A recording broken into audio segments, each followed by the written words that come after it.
My luck. That was good. Good morning, church. Let's see.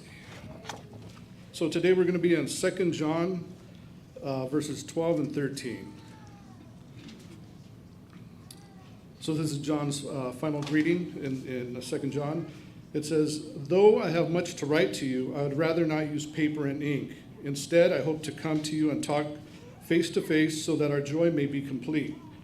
The children of your elect sister greet you." You may be seated. So this is kind of two short verses. I wasn't sure where to go with it, but I'm going to do my best. So in his final greeting, John expresses a deep desire to share many things with these believers. Yet in this instance, he chooses not to communicate through writing. And while we know from his other writings that John has no problem expressing biblical truths in great detail through the written word, here he feels compelled to meet face to face rather than rely on a written letter. And for context, in those days it was far more difficult and far more time consuming to travel than in our modern day. Like when I drive from California to Moreno Valley every week. Just kidding, Pastor. Yet John prioritizes personal fellowship over ease.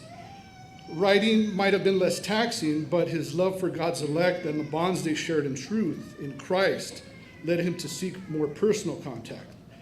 This reminds us of the importance of spending time together with fellow believers, sharing not just our faith, but our joys, our concerns, and lives in general. And although there are many ways to share life these days, true fellowship is deeply rooted in personal face-to-face relationships.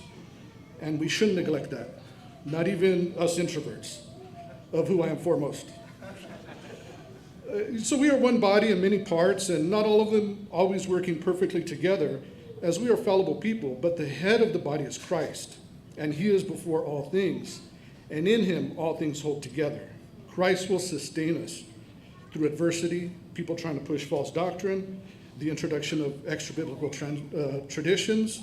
The church will persevere. We are his and he is ours, and our shared mission is to glorify God and enjoy him forever. So to the elect of God, I ask you, lift up your hearts.